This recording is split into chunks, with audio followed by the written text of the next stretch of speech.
Dans cette vidéo, tu vas comprendre comment bien t'alimenter afin d'être plus fort en street workout. Yo les mecs, c'est Edgar. Aujourd'hui, on se retrouve pour une vidéo sur l'alimentation.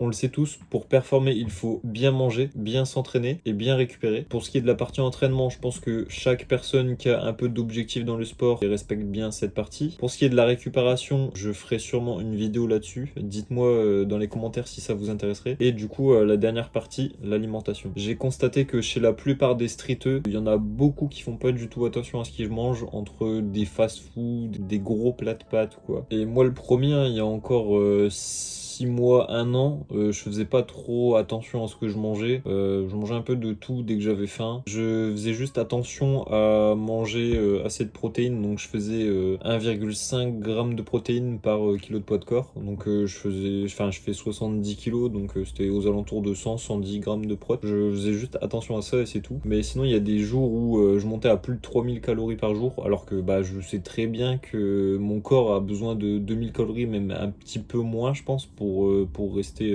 bien, pour stagner. Et bien sûr, la nourriture que je mangeais, c'était pas des aliments sains. Alors qu'aujourd'hui, je mange que 2 fois par jour. Je grignote plus, enfin j'évite de grignoter, c'est très rare. Et je fais 2 vrais repas avec un maximum d'aliments sains. Et donc je mange seulement le midi et le soir. Ce qui fait que dans l'après-midi, quand je m'entraîne, j'ai juste un petit repas le midi dans le corps. Et je me sens léger en fait. Et je suis pas en train de digérer un gros plat que j'ai mangé depuis le matin et que mon corps il est en phase de digestion à chaque fois. Non, là je mange un truc léger le midi. Bon, léger dans les 600-800 calories à peu près. Je laisse largement le temps à mon corps de digérer. Et après quand je fais ma séance, je me sens vraiment léger et je me sens puissant. Et si vous faites du street workout, je pense que vous avez déjà tous eu un jour ce feeling de faire une séance où vous vous sentez léger de ouf et vous faites des perfs de malade. Et grâce à cette diète, je me sens léger à chaque entraînement. Et même tout au cours de la journée, juste le soir quand je fais mon gros repas, après je digère quoi. Mais sinon tout le long de la journée, je me sens plutôt léger et apte à faire plein de trucs et je sens que je suis agile et que je suis en capacité de faire plein de choses. Donc la plupart du temps, je mange aux alentours de midi mon premier repas et au soir je mange vers 19h.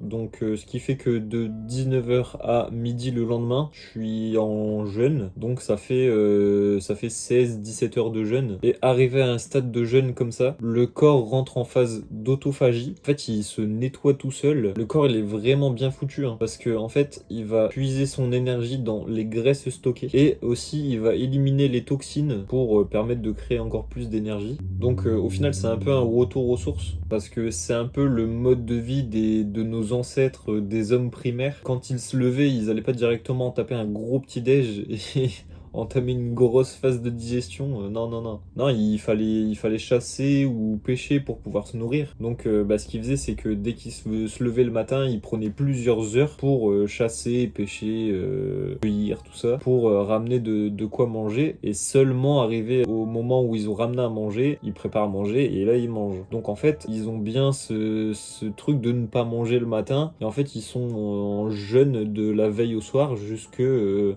moment où ils chassent et ils mangent quoi. Et je pense pas que les hommes primaires ils mangeaient 3 à 5 repas par jour, loin de là. Comment tu veux être efficace à trouver de la nourriture, construire ton foyer, protéger ta famille quand t'es constamment en train de digérer parce que t'as mangé? Donc non, à mon avis, ils faisaient soit un gros repas vers le soir quand ils avaient ramené vraiment beaucoup à manger, soit ils faisaient 2 repas, un peu comme ce que je suis en train de vous expliquer. Ils faisaient un repas le midi dès qu'ils avaient trouvé de quoi manger et le soir aussi avant de se coucher. Tout à l'heure, je vous parlais de ma période où je pouvais manger plus de 3000 calories par jour et à cette période-là, je faisais 70 kilos. Et bien, à l'heure actuelle, du coup, je mange que 2 repas par jour qui sont aux alentours de 600 à 1000 calories, ça dépend. Donc, je dois être environ vers 1800 calories par jour. Et là, vous vous direz, ouais, ok, mais du coup, t'as moins de calories, donc t'es censé maigrir. Bah non, je suis toujours à 70 kilos. Et ça, c'est quelque chose que j'aurais un peu du mal à expliquer parce que on a toujours fait le rapprochement entre les les calories et le poids, en fait, si tu manges beaucoup de calories, bah tu vas grossir, si t'en manges moins, tu vas maigrir. Mais je pense qu'il n'y a pas que ça, en fait. Du coup, je vais vous donner mon feeling là-dessus. Pour moi, je ressens que le fait de manger 2 vrais repas et qu'il y ait une grosse phase de jeûne entre les deux, ça me nourrit beaucoup plus. J'ai vraiment l'impression de manger pour me nourrir et pas manger parce que il faut manger ou parce que j'ai un petit peu faim. Non, quand je mange, j'ai vraiment faim et je ressens vraiment que ça me nourrit. Et aussi, quand je mange, je savoure tellement plus parce que bah, t'es après une phase de jeûne où t'as pas mangé. Quand il est midi et que c'est l'heure de manger, là, t'as trop la dalle en fait.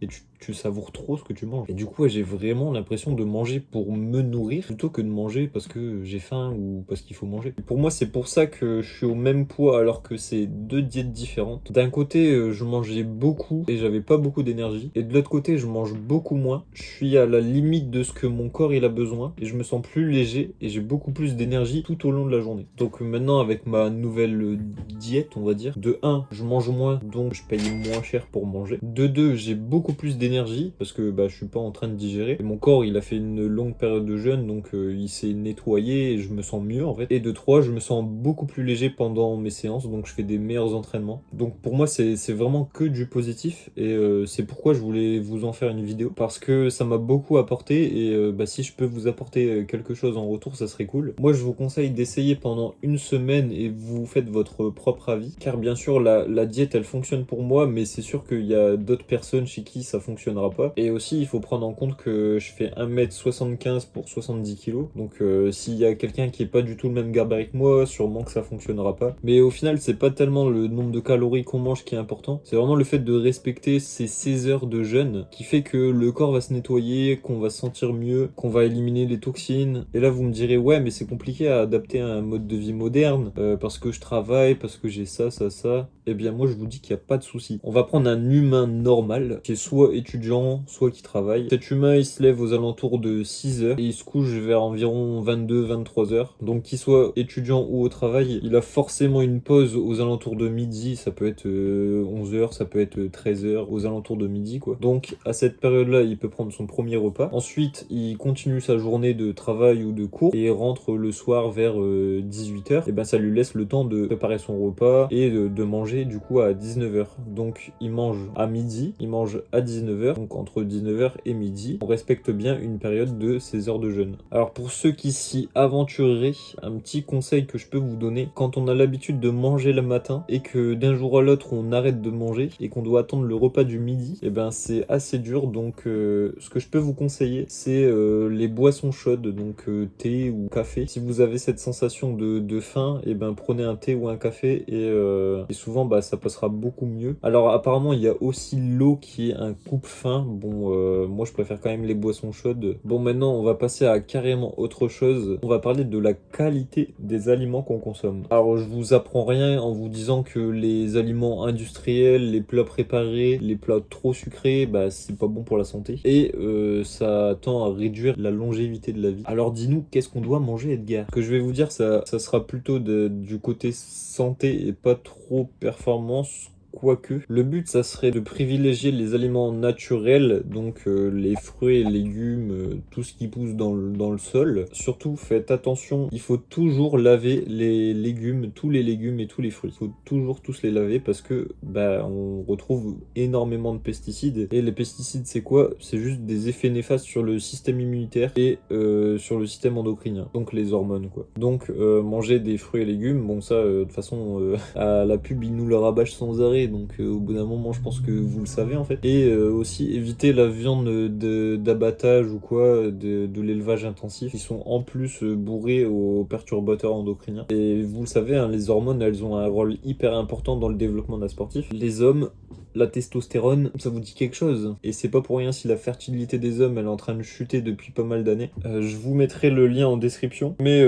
pour citer le texte, le nombre de spermatozoïdes a chuté de 59% entre 1973 et 2011. L'Occident pourrait même devenir infertile d'ici 2045. Maintenant, autre nourriture à éviter, les chips. c'est vraiment que de la merde. C'est bourré de perturbateurs endocriniens, c'est vraiment de la merde. Après, bah forcément, il y a les fast-food, hein, on le sait tous, hein, c'est que de la malbouffe et c'est cher pour ce que c'est en plus. Avec des additifs, des perturbateurs endocriniens, une viande de mauvaise qualité. Alors qu'à la place, on peut se prendre une viande de boucher, on s'achète nos pains, nos tomates, notre salade, et on se fait un bon burger maison, et limite, ça revient même moins cher. Dernière chose que j'aimerais vous apprendre, on va parler des vitamines et des minéraux. Ils sont indispensables pour que notre organisme il fonctionne correctement. Et c'est pourquoi il faut en manger dans un panel le plus large possible. Pour faire simple, plus il y a de couleurs dans votre assiette, plus vous aurez de vitamines et minéraux. Donc si vous faites une salade composée, bah, mettez le plus de couleurs possible. Dans une poêlée de légumes, mettez des légumes de plein de couleurs différentes. Donc voilà, j'essaie de vous donner un max de connaissances que j'ai sur le sujet. Maintenant, pour vous aider dans votre organisation, parce que je sais que ça peut être chiant de cuisiner, ce que je vous conseille, c'est de cuisiner une fois et vous faites 3 repas. Vous prenez des tupperwares et vous faites vos 3 repas. De 1, ça vous permet de gagner du temps car vous faites une préparation pour 3 repas. De 2, ça permet à l'heure de pas réfléchir à quoi manger. En fait, tu prends ton tupperware et tu manges. Et de 3, tu auras moins de vaisselle à faire. Et ça, c'est cool. Ah oui, et dernière chose, récemment, je buvais encore de l'eau du robinet et je la mettais dans une bouteille en plastique. En fait, j'avais la même bouteille en plastique, à chaque fois je la remplissais à l'eau du robinet. Donc le combo eau du robinet plus plastique, c'était vraiment le pire combo à faire. Donc maintenant ce que je fais c'est que j'ai un filtre à eau, donc je prends l'eau du robinet, je le mets dans le filtre à eau et ensuite je le mets directement dans ma gourde en inox. Bon là c'est une MyProtein et du coup bah ça m'évite d'avoir tous les œstrogènes présents dans le plastique, l'eau du robinet. Pour ceux qui savent pas, les œstrogènes c'est